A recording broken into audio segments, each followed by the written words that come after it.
Hello there, ladies and gentlemen. This is Orphan Last, aka Skylar Madison, and today I'm going to be working on this image that I drew inside of my sketchbook, and I'm making a digital version of it for my patrons. If you'd like to take a look at the original version of the image, I posted it on my Twitter. A link to my Twitter is supplied in the video description below, but the digital version is going to be for my patrons for a good long while. Today, I mainly want to talk about something that just keeps popping up with subscribers asking me what art materials they should buy, and the answer to that question depends on the images that they send me and their skill level, but most of the time they're beginners. Now, I don't pretend to be a master at, doing artwork and such like that, but there are a number of things that I have mastered. And so to a degree, I feel as though I can supply some answers to this question. Now, you have to understand, I was raised in a family that didn't always have that much money, and we had a lot of kids in the family, so there really wasn't much money to go around for luxury items and hobbies. Now, there were some Christmas days where I'd open up all of my presents, and really, the main takeaway of Christmas Day was a plastic briefcase of full bundle of thin, smooth printer paper and a bunch of number 2 mechanical pencils. The plastic briefcase would conveniently carry all of the paper and the number 2 pencils, and I'd also use it as a hard surface to draw on. And I'd actually be completely content and happy with this sort of Christmas Day. On a side note, to me it was better than getting something like chocolate as a Christmas gift, because I could easily eat a chocolate bar in one sitting, but this was a gift that just kept on giving from month to month. Throughout my childhood, I never had fancy painting equipment, never had fancy markers, never had ink or fancy pens or pen nibs, and although I had a number of different types of paper in the house, they usually confused me until I realized that the textured papers are designed for things like watercolors, pastels, or what have you, and most of that stuff I still don't really have that much interest in.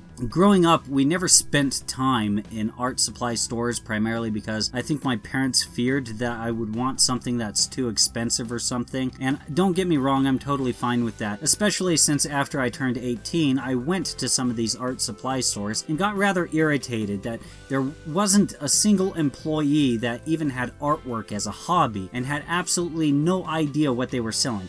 They couldn't explain how Super Sculpey is superior to Play-Doh. In fact, they'd probably try to sell the Play-Doh as a superior product because art supply store employees have no business trying to sell art supplies. If I wanted to know about some new fancy type of art tools and such like that, I'd have to hunt down another artist. You have to understand, this was a different time. The internet didn't exist the way that it exists today. You actually had to know another fellow artist in order to get this information. In your personal life, you had to actually know them. My art teacher in middle school and high school, he was a really awesome person, but sometimes the things that he'd recommend were coming from a position from admiring Picasso's artwork. So half of the time, I really wouldn't listen to his advice, and most of the time I'm glad that those things that I would ignore, I'm glad that I actually ignored them. And no, I don't like Picasso's artwork. I think that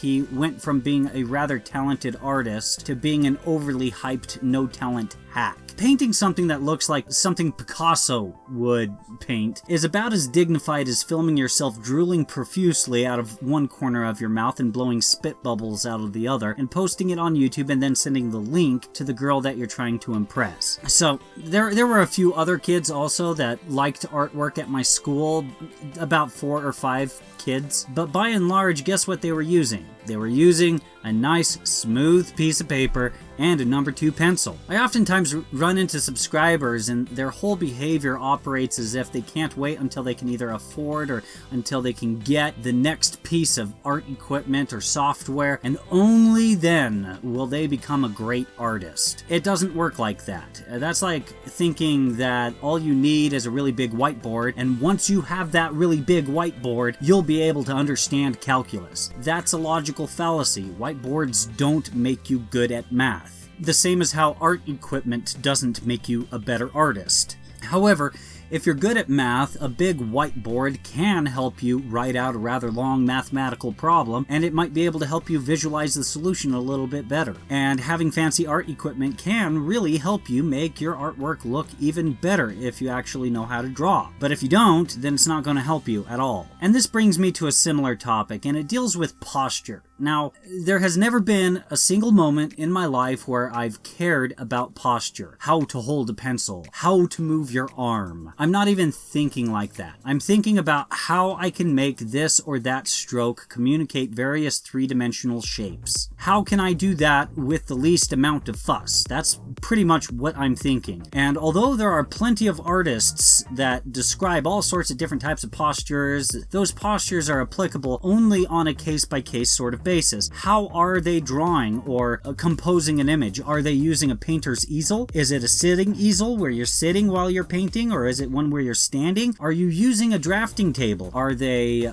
using a flat desk? Are they drawing on their iPad while sitting on the couch and, watching TV? Are they using a graphics tablet? Are they using a screen tablet? If so, what angle do they have it oriented? You see, I'm asking all of these questions because your posture will change for each and every single one of these pieces of equipment and posture, even like the iPad and such like that. You can have that in all sorts of different sorts of environments. You can have an iPad on an easel, you can have it on a flat desk, you can have it on a drafting table, you can have it on your lap, you can have it pretty much anywhere. So the posture is going to change sometimes regardless of what sort of materials you're using. Sometimes it's a matter of where you're drawing. Basically, when I've used each of these sorts of pieces of equipment, I find myself eventually naturally adjusting to having the posture that works best for that specific environment. And if I were really hung up on holding a stylus the same way as I would if I was using an easel, then I'd be wasting my time. I wouldn't hold my particular stylus the same way that I would hold a pencil. However, I think I'd be more likely to hold an Apple Pencil the same way that I would hold an actual number 2 pencil. And sometimes I think that art professors get their students to pay attention to stupid crap like that. Posture, rather than getting the student to think about how they're going to create the illusion of a three-dimensional object on a two-dimensional surface. In fact, in colleges, I've found more idiotic professors that try to teach people to digress with their artistic skill by popping out images that look like Picasso clones and criticizing images that actually took craftsmanship and geometry to construct. And they justify the critique by calling well-crafted images as being too commercial. Now, I know that I'm not the only person that's ran into that sort of situation. This is a very common thing. And what's wrong with an image being too commercial? What does it mean when something's too commercial? As if that's a bad thing. As if not being an employable artist was the goal. As if being unemployed is the reason students pay to go to college. It doesn't make any sense to me. As far as posture goes, I honestly don't care about posture. I'm ambidextrous, which means that I use both hands equally. I'm not right-handed, I'm not left-handed. And although my right hand is better at some tasks than my left hand, and the same vice versa, both hands can draw. And both hands actually have two completely different art styles. Personally, I like my right-handed art style better than my left-handed art style. However, as long as I'm using a graphics tablet, for some reason, I can only use my left hand. Something about it. I don't know what it is. And I've had plenty of people tell me that I hold my pencil or stylus incorrectly with my left hand. And so I sometimes get the wonderful opportunity to look at their artwork, their craftsmanship, their mastery at posture, shape, and form. And most of the time, I can safely say that I'm not actually impressed. So where are they coming from to criticize the way that I hold my pencil? I really don't care about how people hold a pencil. What if an artist is missing fingers? And what if he's been born with some sort of malformity and has limited mobility, and yet they're somehow able to paint a masterpiece equal to Leonardo da Vinci? Are you going to tell that guy he's holding the brush wrong and his posture is all wrong? Does any of that really matter if they're still doing something that most people can't? We currently live in a really unique time because when I was a kid, I didn't have YouTube. YouTube didn't even exist. I couldn't go onto YouTube and see what tools some really good artists are using, but currently I have the cheapest physical tools, physical materials, humanly possible known to man. So far I've been talking about the tools that I was using when I was a kid, okay? And really, if you're still a kid, you should probably just be using a nice flat piece of paper and a pencil. But what about right now? Like, now that I'm an adult, now that I've kind of expanded my horizons, what sort of physical materials do I have right now? Well, I have a crap load of number 2 pencils that I purchased at the dollar store, and that's my most commonly used art supply. While I'm drawing, most of the time that I spend is with a pencil, even still today. I have Super Black India ink. That's literally the full name of it. Super Black India ink. I keep the empty containers around so that I can have a variety of different solutions with varying degrees of water in them with the ink. That way I can have a variety of different values on the page. I just make sure that I label each one of these containers with the measurement of water that's going in with the ink. That way I'm able to determine what sort of value that specific container holds. Now, when I say value, I mean what purity of blackness does that ink have? And so you dilute it with a little bit of water or a lot of water, and it's going to become more and more gray, okay? And I have variously different containers that have varying degrees of water, okay? That's basically what I'm saying here. As far as pen nibs go, I have about 50 Hunt 102 pen nibs. They don't cost that much. They're really easy to get off of Amazon. You get a package of like 20 or 30 of them. Just lickety split, probably for like $5. I have a pen holder for those nibs and such like that, and that's not anything fancy. I didn't buy the fanciest looking thing in the world because really, if your pen or the holder for your nib is super fancy, you're probably not going to be able to draw with it because it's just too dang fancy to be ergonomic. And I have the world's cheapest and crappiest alcohol markers. It's the one thing that I could probably improve, and I believe they're called Touch 5 markers. And I have a few of the world's crappiest brushes that I use similar to how I would use the fill tool. I never really paint fine detail with brushes because the only time I've ever used a brush was for an hour or so here and there when I was in high school art class. My personal opinion is that brushes are overrated. I don't really have much interest in painting with things like acrylics and such like that. I like having a very stiff-bodied piece of material, but I do appreciate pen nibs because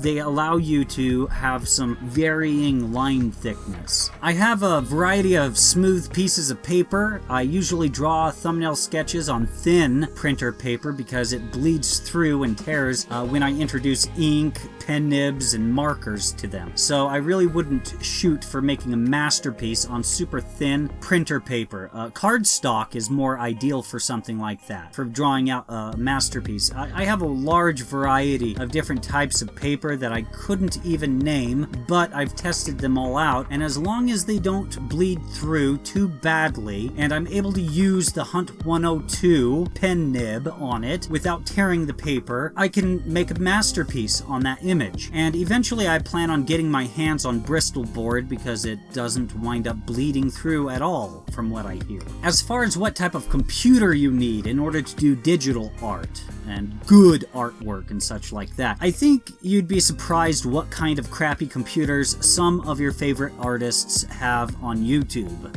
When I first started out on YouTube, I thought to myself, you know what, back in the early 2000s, there was some really amazing digital art being made back then, and any computer made these days have to be about twice or 3 times as good as any of the computers made back then. Unless it's a Chromebook, of course. So I purchased a second-hand laptop off of Facebook's marketplace for $300, and I used that laptop for the first 2 years in order to run my digital art-centric channel, the channel you're watching right now. I showed off the specs of the computer at one point in one of my videos. I can't remember what they were on the top of my head, but I do remember that it has 2 gigabytes of RAM. Really kind of a pathetic computer, to be honest. And yet I was able to run my art-centric YouTube channel off of it. And if I were to do the same thing again for $300, I'd get a computer that's significantly better than what I started out with initially. When I first started out on YouTube, I was using a Graphire 4 Wacom tablet that didn't work properly on Windows 10. So I had to actually deliberately download the wrong drivers for it to just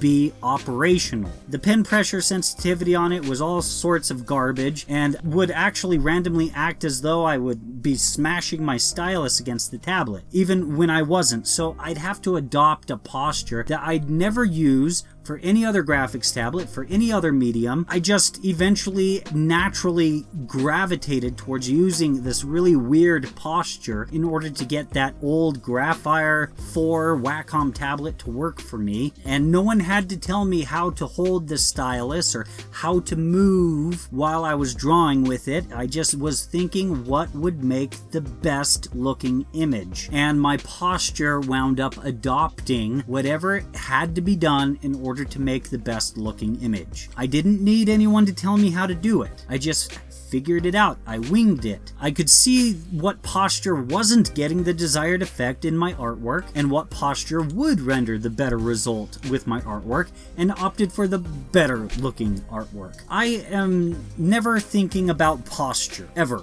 I am never ever thinking about posture. I'm thinking about the artwork that I'm producing. And then what sort of software do I need? That's a question, and it does kind of fall in line with the topic of what sort of art supplies I need, because that is your art supplies when you're working with digital media. My recommendation is start out with Krita or Blender, or both. They're both free and they're used by plenty of professionals, and guess what? They have more tools than you would ever have if you went to an art supply store and spent thousands and thousands and thousands of dollars. So for a $0 price tag, those two programs, absolutely amazing. If you want some paid software, get Affinity Photo, Affinity Designer, and Affinity Publisher. If you bought all three of those programs all at once, all it would cost you is $150, but basically each one is $50 individually. And you only need to pay that amount once, and it's not a software rental sort of thing. You actually purchase it, okay? And you still get all of the updates to the software on a regular basis. You definitely get your money's worth with the Affinity line of software. Artistic people are oftentimes referred to as starving artists for a reason. So having the best of the best art tools isn't really an option for even the best artists out there sometimes. So don't get hung up on what art tools you should get when you can go to the dollar store and for $2 you can come out with all you need. Most dollar stores sell number 2 mechanical pencils and poster board if they don't sell any type of printer paper or anything like that. So for $2 you should be able to have what you need to make a great image. Don't focus on the tools, don't focus on the posture, don't focus on the hardware, focus on the artwork and learn how to do it. No tool will ever level up your artwork skills the same as how a whiteboard alone will never teach you how to be good at math.